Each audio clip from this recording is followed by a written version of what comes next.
Radio. Alchemy Radio. Alchemy Radio. Alchemy Radio. Analyze. Conceive. Believe. Are you tuned in?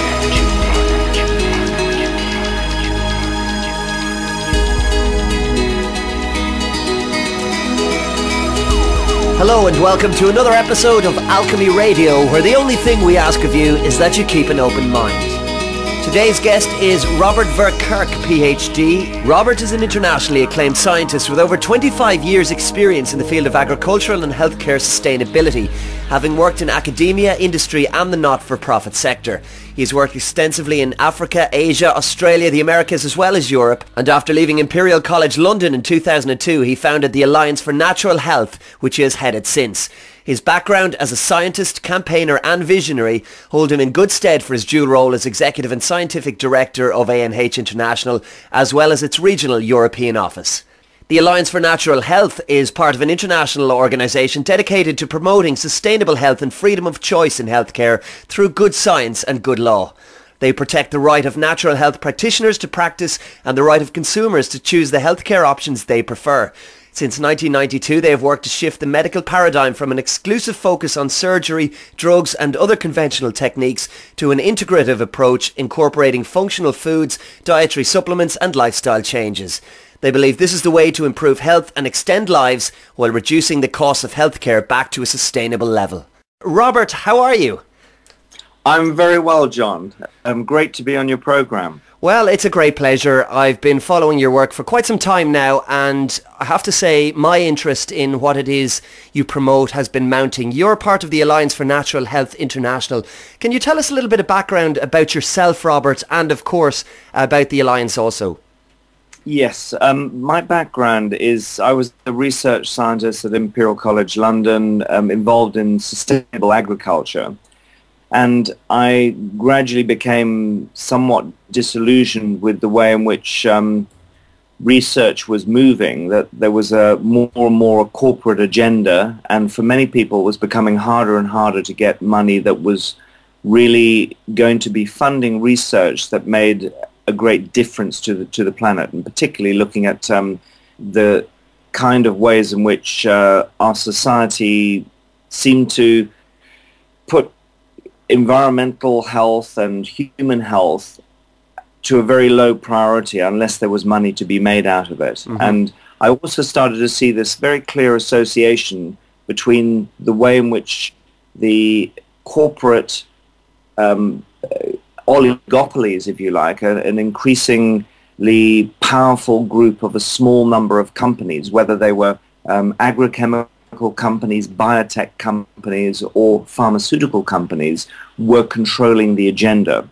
And the way in which these companies had managed, if you like, the development of agriculture is very similar to the way in which it was managing human health. And slowly but surely, if you look at human health care, we have got used to basically popping a pill to try and get healthy. And the irony is that those pills that are being popped are essentially new to nature chemicals. They're chemicals that have not been associated with human evolution, just as we get used to the fact that most of the crops that we eat now are treated with pesticides that are also new to nature and have a whole series of negative impacts on the environment around us. And my primary function in terms of my research background was looking at the interactions within ecological systems and how you can manage an agro-ecosystem with minimum and very often zero pesticide inputs. And when you look at the equivalent in the health side, you immediately see this very diverse and interesting complementary and alternative medicine health group, which is being challenged left, right and center by a whole range of governments and corporations working side by side, trade associations that are often very dominated by pharmaceutical interests. And what I felt was lacking back in 2002 particularly with the threat of one particular European directive that was about to be voted through in the European Parliament, was a more scientifically based and legally based campaign that really dealt with the problem at source, if you like, rather than just saying, hey guys, here is a problem. That was the stimulus to establish the Alliance for Natural Health, which I founded back in 2002. And obviously things have been going really well for you guys ever since, and the message has been, I suppose, probably slow burning initially, but it is getting out there as more and more people, I think, become aware through their own experiences in life of, well, how much bad food and bad knowledge and bad information and bad science, how much badness there is out there. Well, John, I'll stop you there and say things going well for us. Of course, the best thing that could happen to us is that we were no longer needed and we could get on with our other lives.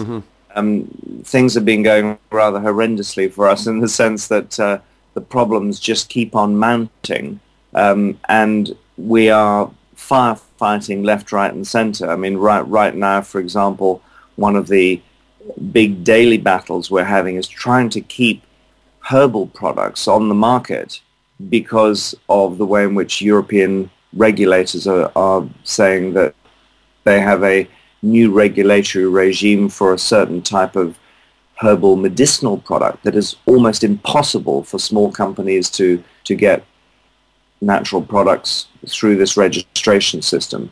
And products that had been previously sold as food supplements are now that contain herbs are increasingly under threat. And whether it's the Irish authorities, the Irish Medicines Board, or the UK equivalent, the MHRA, or any of the other European regulators, they're all working in a very joined up manner.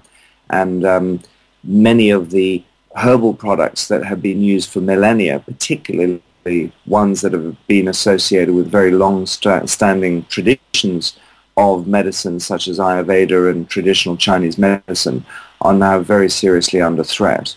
So, and at the same time, if you look at the GMO area, genetically modified organisms, Europe has, if you like, been seen externally as being very successful in preventing widespread usage of GMOs in the human food supply. And the primary way in which that's happened is the requirement for compulsory labeling of GMOs that are bought in the marketplace.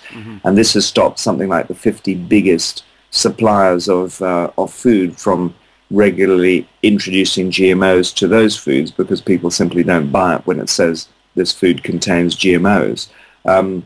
However, there is a major and continuous pressure from the highest levels within the EU, both in the European Commission and then the European Food Safety Authority, the EFSA, to basically green light GMOs, and then to have a very active publicity machine that is trying to get the European public to say, hey guys, if you want to still have cheap food, you need to take the brakes off your resistance to GMOs and let it in. And while that's been happening, very quietly, 85% of all compounded animal feed has been GMO anyway. So if you recognize the fact that when animals are given GMOs, such as, you know, pigs and cows and chickens, that GMOs have the possibility of migrating through the gut back into the animal tissues or the milk or the eggs, then we are already being exposed to GMOs in that way. And they are really gearing up to getting GMOs into the main food supply as well. So from every side, this pressure just continues. And while there have been, you know, hundreds of thousands of European consumers and citizens and even members of the European Parliament working with us, what we tend to find is that people, after a few years of active campaigning, can become very fatigued by the issues because they go on. And the best thing that can happen is just getting new blood in. You know, it's like, it literally is like fighting a war where you need new troops all the time to refresh your defense system so that you can carry on dealing with this continuous problem. Indeed. And the one thing that a lot of people listening now will be wondering is, why is such a war necessary? Because surely what's good for our health should be what's promoted in, I suppose, the mainstream and by governments and bodies and organizations and that kind of thing. And the mainstream media is constantly pushing at us that GMOs are good, they're the savior of the human race because it's cheap food and it's going to solve all the problems in third world Africa, for example, with famine, etc., etc. So, I mean, why is GMO so bad for us, Robert? Well, what we hear in the media is just basically spin from the biotech companies and governments. And we've got to recognize the fact that the governments and these corporations now work very, very closely together on a particular agenda that doesn't necessarily put human health first. To give you an idea, I mean, we published about 3 weeks ago some statistics looking at the risks to human beings, health hazards from a whole wide range of things, from foods to hospitals to motor vehicles, to lightning strikes and to food supplements and herbal products. And there is no doubt that food supplements and herbal products, the things that we use for natural health care, are the very safest things that we put into our mouths by several hundred times. And they are many hundreds of thousands of times safer than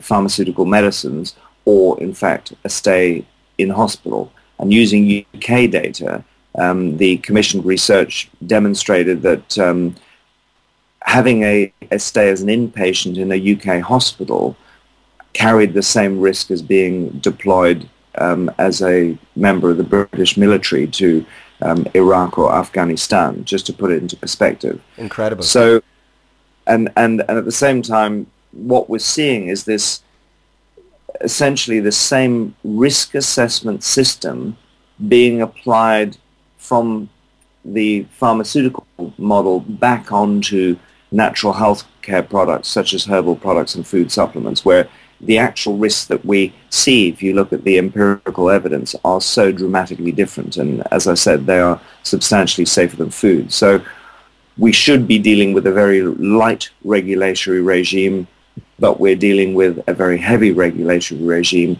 The only plausible explanation for that is actually because people's continuing demand for natural healthcare products is actually taking market share away from drugs. You know, people decide that, for example, diabetes and obesity, which are now viewed as the biggest areas for the drug companies to focus on, now that they're in the process of losing some 70% of their revenues on the major blockbuster drugs. So they're now focusing these new areas. If you can manage those two major sources of chronic disease by using natural health care, such as diet and lifestyle and taking herbs and food supplements, you don't need drugs. And if you do that, you really destroy the primary strategy that these pharmaceutical companies are using to maintain themselves. As far as the biotech companies are concerned, they have been trying to use this argument that if you like, pulls on our heartstrings, that we need GMOs to feed, to alleviate poverty in developing countries. And if you like, the Western world has managed, certainly the citizens in the Western world have been dealing with a huge sense of guilt over this extreme chasm that exists in the quality of life, and it's really more to do with the standard of living, actually, than the quality of life, because you see people with very little money actually being surprisingly happy. It shows you that money is really not the source of happiness, but there is nevertheless a big gap in terms of standard of living, access to food, quality of food, access to healthcare. And this idea that GMOs can solve this problem is actually not supported by empirical data. And there's been one very major United Nations study that was carried out over 5 years, was completed in 2008. It's the International Assessment of Agricultural Knowledge in Science, Technology and Development. ICE short, a real mouthful. But it involved 400 scientists from 60 countries. It culminated in a 2,500-page report. And the biotech companies were heavily involved at the early stages. Once they realized that the scientists were not going to be saying the things that they wanted them to say, they stormed out and tried to kill off the report. And the report was still published, and it is still available through the internet. And it very clearly shows that these 400 scientists from 60 countries believe that GMOs have no role to play in poverty alleviation. And in fact, they said the very last thing you want to do if you want to alleviate poverty is allow people, smallholder farmers in developing countries, to become reliant for their seed on a handful of companies. See, for hundreds of thousands of years, humanity has survived by actually taking natural foods from the environment. 12,500 years ago, agriculture begun, and the domestication of crops begun. And since that time, plant breeding has selected a very small handful of the very wide diversity of foods that were previously consumed by much smaller numbers of people. And then, of course, as we move from plant breeding techniques and animal breeding techniques that still work within the laws of nature, where genetic material, where DNA is only exchanged by those plants and animals that have evolved to exchange DNA with one another. Those are the rules that we work within. And yes, you can still do some pretty strange and peculiar things to your food supply in that way, using, if you like, natural plant and animal breeding techniques. As soon as you move to a genetic modification technique where you are forcing in a cassette, a piece of genetic material into an unrelated species, you are playing God.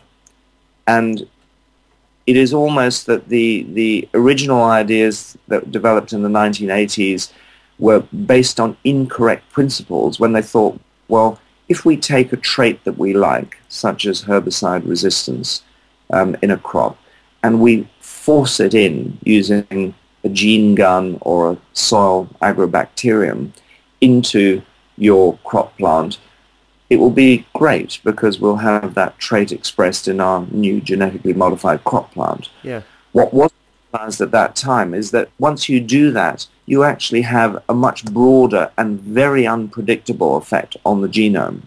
And that's why the principle of using a genetic modification technique is one that is really playing with nature in a way that was never intended, that can create all sorts of downstream effects. And again, we're seeing plenty of developing data where research has been able to be funded by independent sources. Of course, we're not tending to see the biotech companies ever coming out with any research that suggests that the technique may be harmful. But if we were to utilize the precautionary principle, and again, we're right in the middle of a problem within the EU where they're trying to suggest that there is no cause for concern to use the precautionary principle. If we did use it, we'd have to say, today, let's ban GMOs. Yeah. So that's a major issue. And Robert, it sounds to me pretty horrendous, almost like a plant-based Frankenstein's monster in a sense. And it really seems like we're playing with fire in this regard, because there isn't any data really to say what could happen, for example, to the human body through long-term GMO consumption. There are question marks hanging over what it could potentially do to our DNA, because we have evolved in a particular way and we're not used to these kind of monstrous entities being put in our bodies, and we really don't know what the effects are. But there is, as you say, an increasing body of evidence to show that it's not going to be pretty. Well, there are a wide range of animal studies showing effects on fertility, on increased cancer rates, effects on lifespan, increased inflammation. You name it, pretty much every system has been impacted. If you look at the human experience, the most peculiar thing that we have to deal with is that governments are now saying, well, let's look to the United States, because the first genetically modified crop was planted commercially in the ground in 1996. So we have, 16 or so years of experience with people consuming GMOs in the United States of America. And what they're saying is, well, we're not seeing people dropping like flies, so it must be okay. Well, let's backtrack a minute. First of all, there is an example of a GMO technique that was used to manufacture the amino acid tryptophan that was consumed by over 100,000 people over a few years. It's now about 20 years ago, and that did culminate in some very severe cases in which actually around about 100 people died. And I've recently come back from doing some work in Austin, Texas, and one of the scientists that we've been working with there was actually one of the victims of this tryptophan. Okay. And it's fascinating when you talk to him. He's actually the only survivor of the very serious form of the particular condition that developed from consuming this genetically modified tryptophan that started attacking the lung tissues. And he was literally coughing up lung tissues and was presumed to die along with the others that had a similar condition. And by hook or by crook, and actually, believe it or not, by taking natural medicines that he was actually got a colleague of his to make, he managed to help sustain himself through what was a couple of years of extreme sickness, and then he's now almost 70 years old, and his health is continuing to improve to the point that he's now able to run 10-12 miles a day, and is really a picture of health. So that is an example of what can go wrong. It was a completely unpredictable effect. Secondly, we've got to realize that most of the exposure has been to a very limited number of GM traits. The two most important traits, one is the herbicide resistance from Monsanto that allows you to spray Monsanto's own herbicide, glyphosate, or the commercial name Roundup, onto your Roundup ready crop so that the crop doesn't die but the weeds do. And of course they marketed Roundup as a super safe herbicide. Now, 20, 30 years on, we're starting to realize, and many of us were realizing this actually decades ago, that glyphosate is far from safe, but it is a system that allows Monsanto to really monopolize the whole agro-ecosystem, because it forces the farmer not only to buy their own Roundup ready seeds, but also to use their own herbicide. And we're now beginning to see resistance developing to Roundup. We're also starting to see a range of other impacts. The second trait that is being very widely used in maize or corn, also in cotton, is the development of a toxin from a bacteria, Bacillus thuringiensis, that is designed to kill moth pests in particular. And so these two traits have been the most common. As soon as we start looking at other traits, the first question is, why are they having such difficulty producing other traits? And if you speak to GMO insiders, people who've been working on it, they will tell you because very often some of the traits, when they look at animal experimentations, have been so incredibly harmful, just like the human case with tryptophan. Uh-huh.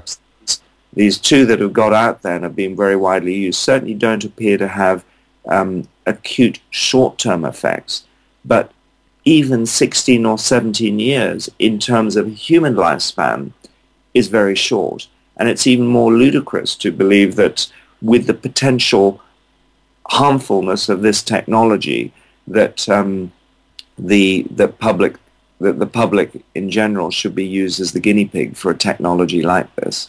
The other aspect that we've got to bear in mind is this technology, does the science suggest that this technology has real value in solving some of the food security issues that we face around the world? And again, I'd point people back to the ISTAT report that I mentioned earlier. The evidence from these 400 scientists in 60 countries is no. Conventional plant breeding and animal breeding is what we need to use, and we need to be much more imaginative about trying to reinstate some level of sustainability within the so-called developing world, to allow people to manage their own agro-ecosystems and not have this, if you like, corporate imperialism approach that is really just another extension of the colonization process that these parts of the world faced, and that have, if you like, kept them in a situation that makes them less competitive with the developing world. And that's one of the staggering things about it, because as you speak, Robert, it sounds more and more to me like this is a control issue. For example, a company like Monsanto, which I think initially was a chemical company and had nothing to do with food. I think they were initially made famous in the Vietnam War through providing Agent Orange to the US government. But a company like that can genetically modify crops so that it becomes resistant, the crops become resistant to their own product, and who can then lobby the US government to actually pass it into law that certain states have to use these crops and only these crops, and they're not allowed to use natural crops or natural seeds that regenerate themselves. Instead, they have to go and buy the seeds year on year. That's nothing short of a control system that, I mean, if it's allowed to get out of hand, will dominate the global food supply, which is a dangerous thing, in my opinion. Well, absolutely. We've now got this very peculiar situation. We're directly involved in the California ballot campaign to try and get compulsory GMO labeling on foods in the state of California. In the US, we now have a situation that somewhere between 70 to 80% of commercially prepared food selling in supermarkets contain GMOs of one form or another. And we've got to realize that the majority of the world's soya, maize and cotton crops are now GMO. And in fact, all of the primary staples have their GMOs that the biotech companies are desperately trying to get in. So if you look at wheat, they now work on GMO varieties. We look at rice, which is the staple for most of Asia. They're also trying to push GMO golden rice onto Asia, so that they can manage a situation where pretty much all of the world potentially is receiving GMOs in all of its diet via the staple. It's a clever strategy. Second aspect of it is that we have a major issue with contamination. Those of us who are interested in trying to manage our health naturally are obviously very interested in not being contaminated by GMOs. We also very often have an interest in organic food. One of the requirements through the International Federation of Organic Agriculture Movements, IFOAM, is that organic food is not GMO. So if you want to ensure that you have GMO-free food in the United States, you have to get organic food. Now, when so much of the maize and soya crop, for example, has become GMO, one of the real complications is trying to ensure that you don't have contamination. So the if you look at examples in Saskatchewan and in Canada, there have been other examples in the Midwest in the United States. Some of the organic farmers have already started going out of business because they're surrounded by GM crops that create a level of contamination that they can't manage in order to carry on selling GM. In Europe, we got a situation where the 0.9% threshold, where if you're selling a non-GMO or organic crop, it has to have less than 0.9% contamination by GM. They are lowering that to down to a less than 0.1% level, which is great in theory, but actually makes it harder and harder to manage and more expensive to manage, to the point that there is a real risk as GMOs become more and more widely used, that organic agriculture will really struggle to manage these levels of contamination, and it could be, in fact, certainly in the area of, for particular staple crops, it could be their death knell. And so in the United States, moving back to California, Monsanto has unfolded a massive counter-campaign to say, if you support compulsory GMO labeling, it's going to have a horrendous effect on the price of food. And of course, the consumers then got to work out, well, why does a non-patented, non-GMO crop have to cost more than one that comes from the Monsanto stable or the Pioneer stable or BASF, any of the small group of biotech companies? And the reality is, the answer is, it costs a lot of money to try and keep your product free of contamination from GM. You then have to produce a whole lot of certification to demonstrate, to prove that it hasn't become contaminated. And what we'd like to see is the whole issue turned on its head, because in every other industry, the polluter must pay.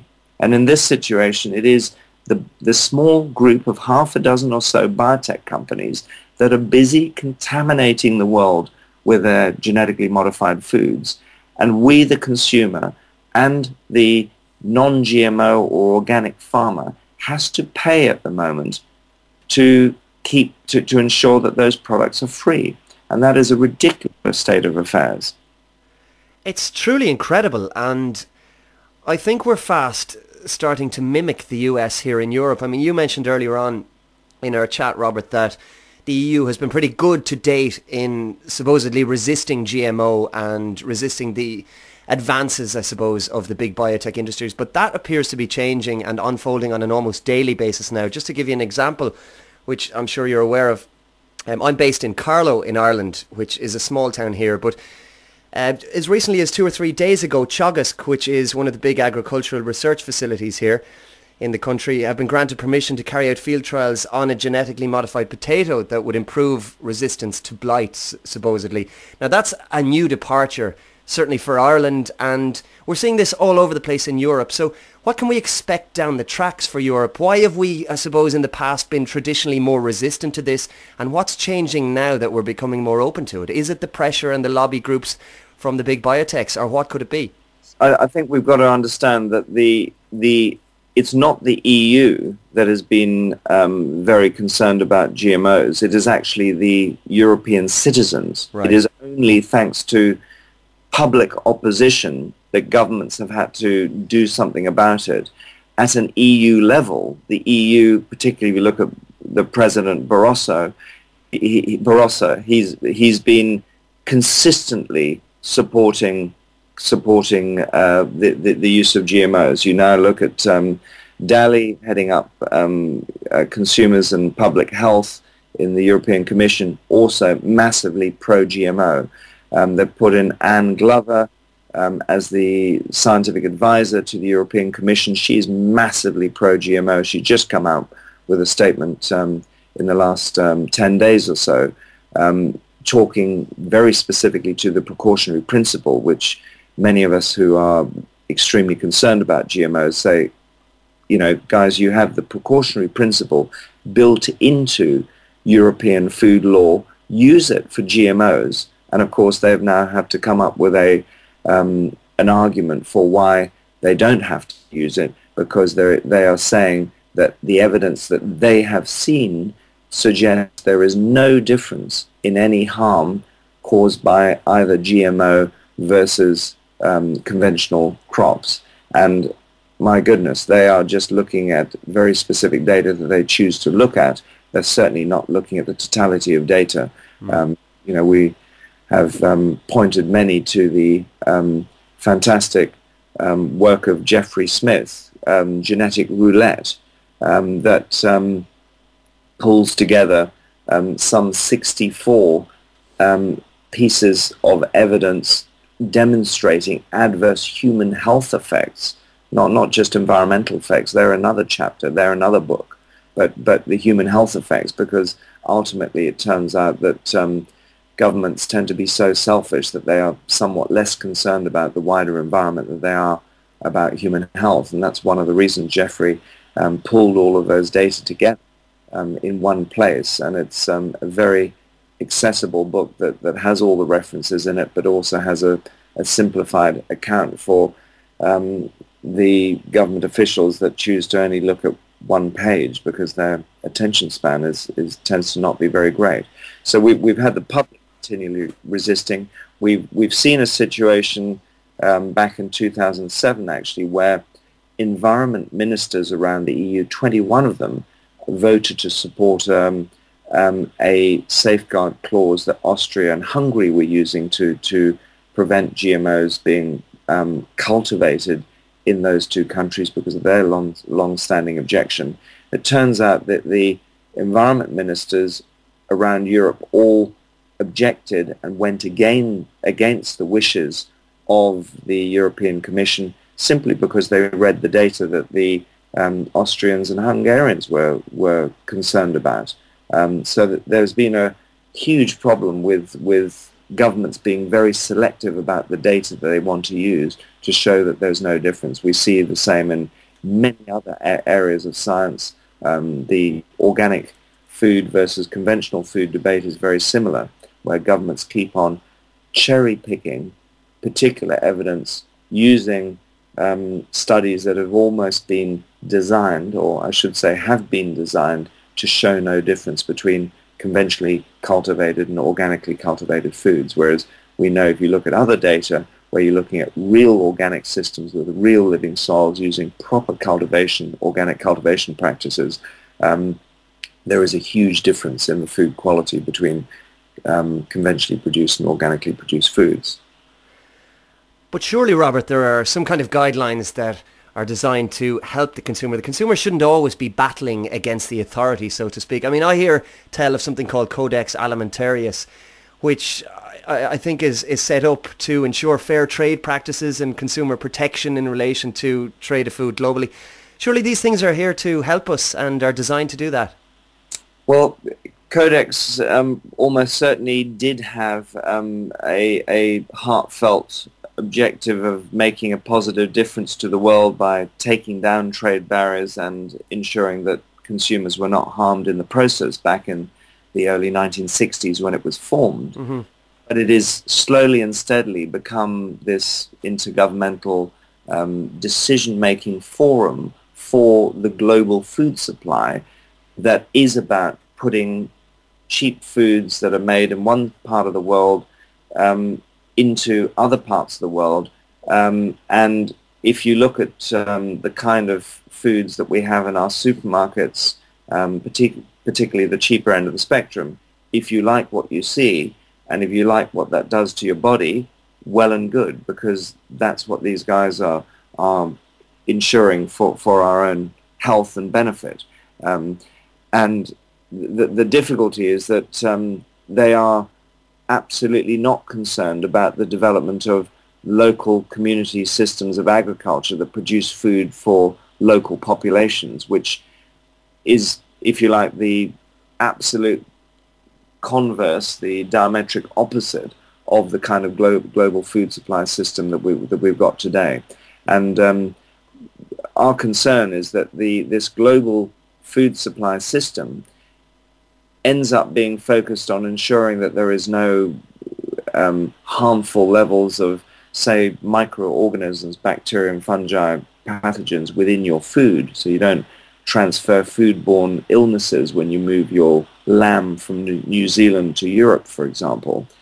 But at the same time, in doing that, you render the food to a large extent sterile. You end up killing enzymes in it. You end up zapping it with irradiation. You end up adding, in terms of processed foods, huge amounts of preservatives and additives to ensure that it doesn't contain these pathogens. But you certainly remove the life force within that food that you would consume if you were consuming locally produced foods. And one of the reasons that we have this burgeoning epidemic of chronic diseases now, not only in the developed world but also in the developing world, is because of this kind of dietary simplification, where we are consuming more and more processed foods, more and more refined foods. Yes, we're not getting food poisoning as often as we did, but this food is killing us slowly.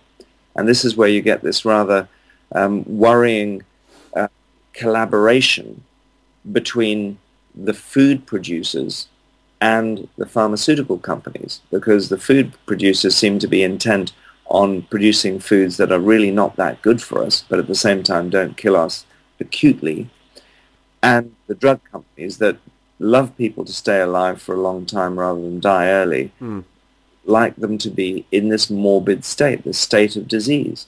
And true enough, what we're seeing is that all the chronic diseases now are affecting people of a younger and younger age. So we're now seeing children developing obesity at ages that were never even imagined a few decades ago. We're seeing heart disease developing in children and young adults.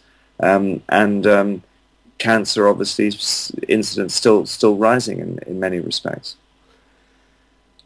And that's very, very worrying. But aren't we lucky, Robert, in that we have vaccines to prevent so many of these diseases now? Isn't this great, the advance in vaccines, and they're being spread all around the world? Surely that's a good thing.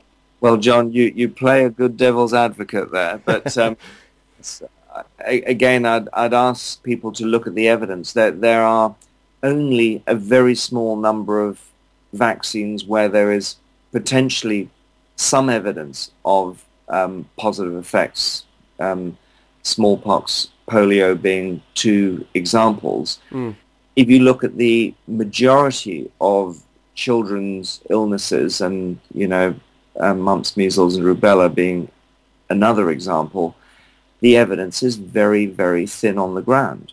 And again, when we look at interventions that use attenuated organisms, disease organisms that hopefully don't directly cause disease, but then they're put into a matrix, into a pharmaceutical formulation with other adjuvants and into this cocktail, if you like, including things like mercury, you have, again, unpredictable effects. And even more problematic is the recommended complete vaccine schedule that is being administered to children of younger and younger age. Yeah. We have really no data whatsoever that is able to verify the safety of the entire vaccine schedule. And of course, that's one of the reasons that there's been this suggested association between the assault on children with vaccines and the possible association with increased incidence of autism. Autism has spiked massively since around about 1988 to 1990, and there are no obvious explanations for that other than potentially a whole range of factors working hand in hand. And if you look at the way in which Dr. Andrew Wakefield, the British doctor that published a paper back in 1998 that suggested there may be an association between the incidence of autism in 12 patients, and this was information communicated by the parents actually, and the timing of vaccines in the majority of those children, he said that that should stimulate further research. And of course, that created such a massive outcry amongst the pharmaceutical industry and resulted in Dr. Wakefield being struck off. He's continuing his work with a whole range of other scientists and academics around the world, and they're piecing together now this very interesting situation in which vaccines certainly don't appear to be the sole causative agent, but they appear to be one factor in many that includes the nutritional stress placed on children because of inadequate diets. And that may explain the fact that we've got this autism epidemic. And the autism epidemic is a social problem that we need to find ways of managing, because we now have a situation in Europe where 1 in 40 boys and 1 in 125 girls develop autism by the age of 3. And if you look at the fact that those children then won't be able to be completely effective members of society, and it has all sorts of connotations on how the social system will manage them, what kind of contributions will be made into social security, how taxes will be paid, etc., etc. So most of the major health problems that we have at the moment appear to be, if you like, multifactorial. There isn't a single cause to them. They're caused by a whole range of factors. And one of the reasons that more and more people are interested in what we call natural health care, the kind of interest that we follow in the Alliance for Natural Health, because it seems that when you look at a whole range of facets of your life and you start to consume a more natural diet, you decide to reduce the amount of food that you buy in the supermarket, and instead you start choosing to buy it from local producers that, for example, deliver organic food to you via a box scheme, where they try and ensure that that food has preferably no air miles on it at all, and is delivered largely through local organic agricultural schemes, where you choose to become physically more active perhaps than your peers, and you have a regular daily or every other day exercise regime to improve your health. You choose to consume water that is not contaminated by fluoride. You choose and you try and find clean springs, or you have a water filtration system in your house that cleans up the water and takes things like fluoride and chlorine out of the water supply. You choose to work on your emotional state and keep yourself out of being in a depressed state and popping pills when you get depressed, etc. All of these things can come together, and it appears that people who live those kind of lives appear to be some of the healthiest members of our society. And of course, they also are the enemy of these corporations, because if we choose not to spend our money, our hard-earned cash with them, their whole businesses just collapse like a house of cards.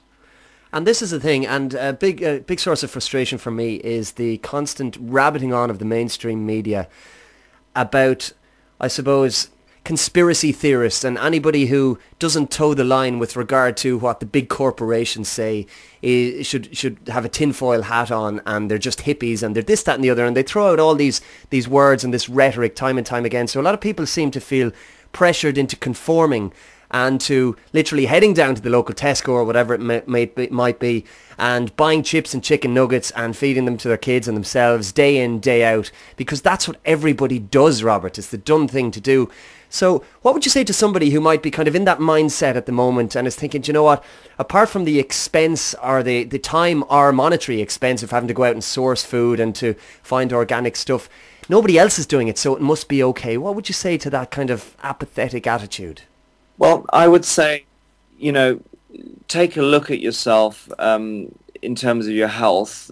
Determine whether you wake up in the morning feeling fresh to go at the beginning of the day. probably a good idea to either take all of your clothes off and look in a full-length mirror, or put your swimsuit on if you prefer and look in a full-length mirror. Check out how you appear physically, and then work your way around a supermarket and have a look at the kinds of foods that are being put in people's trolleys, and how the people who have, for example, fill their trolleys up with white bread and carbonated drinks, how they look, so that they can start to understand that empirically there appears to be a pretty strong relationship between people's diets and their lifestyles. And if they have friends that have already made the decision to opt out of, say, buying the majority of their food from supermarkets, or have a more, if you like, selective approach to buying the healthier foods in supermarkets, check that out as well, because it's very clear. In fact, there is now a very solid amount of epidemiological and observational research published in the scientific literature that shows that these relationships are very clear. At the same time, there are always some outliers. There are people who can eat what for the rest of us is a remarkably unhealthy diet and still appear quite healthy for a large part of their life. And, so, I think people have got to take a look at the world around them to see what they want to do. And one of the things that I respect about many countries in the world, such as most of Europe, is that it's still to some extent a free world. And if people want to go and buy their foods in the supermarket and they want to buy lots of processed foods, well, that's fine. That's their decision. There are others that are choosing not to do that. And again, what we would be saying is that this isn't an issue about conspiracy theory. In fact, I think to a large extent, conspiracy theory is a concept that has been developed primarily by the corporations who don't like resistance to what they do. I agree. I would be one of the first to say that anyone who argues that there isn't a conspiracy, let's forget the word theory, but just a conspiracy, is not looking properly at the world around us, because a conspiracy is simply a small group of individuals or companies that are working primarily for their own interest against the interest of others. If you look at, for example, the very recent $3 billion fine that the second largest drug company in the world, the UK's largest drug company, GlaxoSmithKline, has faced for alleged fraud. And of course they have paid out this money to avoid full criminalization, despite the fact that their offenses in terms of manipulating data to, if you like, ensure that people carried on using their drugs that they knew were extremely harmful and would increase risks of heart attacks would happen. If that's not a conspiracy, tell me what is. So there are clearly a wide range of conspiracies going on, and we can either choose to be aware of them, or we can bury our head in the sand, and thank goodness it's a free world. Well, thank goodness it is, and how much longer that will also remain to be seen, of course.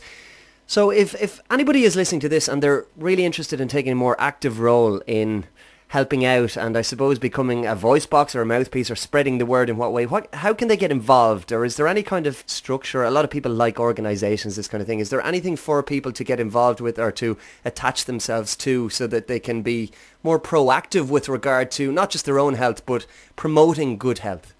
Well, yes. I mean, our shop window is our European website, which is www.ANH, which stands for Alliance for Natural Health, so anh-europe.org. That's www.anh-europe.org. Go there and you'll see 10 different campaigns. You'll also see on the right side of the website, you can sign up for our free e-alerts that we send out every Wednesday. That's one pretty good way of staying on top of things.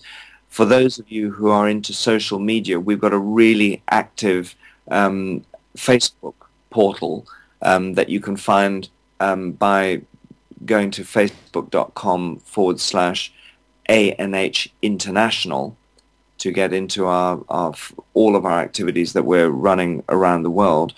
We also have our own organization in the United States, so that has a different website, www.anh-usa.org. But between all of those sites, you will find a whole range of information. And I think one of the most important ways that people can act, we do have a Get Involved button on our website that can show people a range of ways they can get involved.